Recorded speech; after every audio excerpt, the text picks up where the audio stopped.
Now, this particular module will define your success or failure. Managing expectations is one of the most crucial steps that you will have to do because it involves people and what they expect from you. There are three types that you will have to manage. The first one is your product features and capabilities. If you lie about what your product does and overhype it, one of the most common examples that I see is everybody saying this is AI, artificial intelligence, when there is no artificial intelligence anywhere in their product. Those kinds of things actually erode your capability and your credibility as a product manager.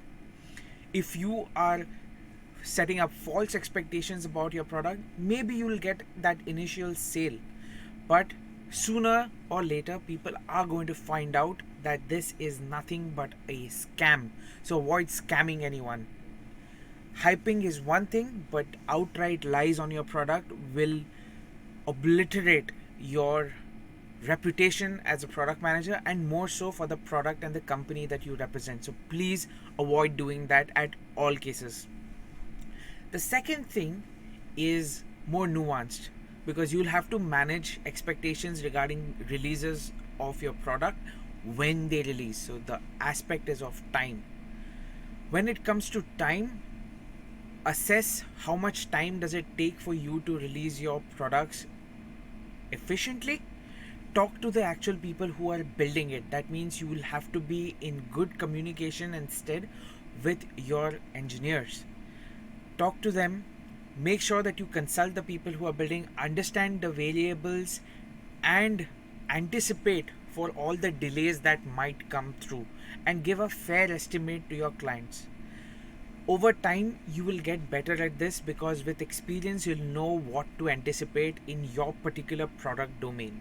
There are various different things that affect different industries, so you will have a bit better gauge each and every single time that you release. But be honest and be transparent.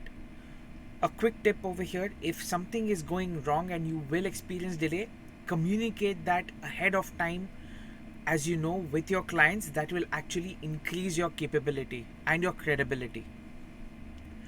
The main thing to note over here is honesty and transparency are always great, and they increase your credibility with people around. They will trust you more, and that will translate into more stickiness and adoption for your product. The last thing, the third aspect, is going to be on cost.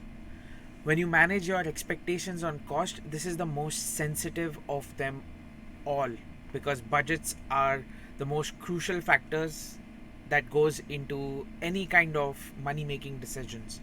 So budget appropriately. This is more pertinent if you're dealing with like external clients and building something for them, for which you're charging. So make sure that your budgets are communicated, and the cost that you actually communicate to your client, you deliver on that promise. Overcharging and consistently increasing the scope of the budget from your end when the requirements have not changed is going to be detrimental to your reputation and repeat business. So please avoid that.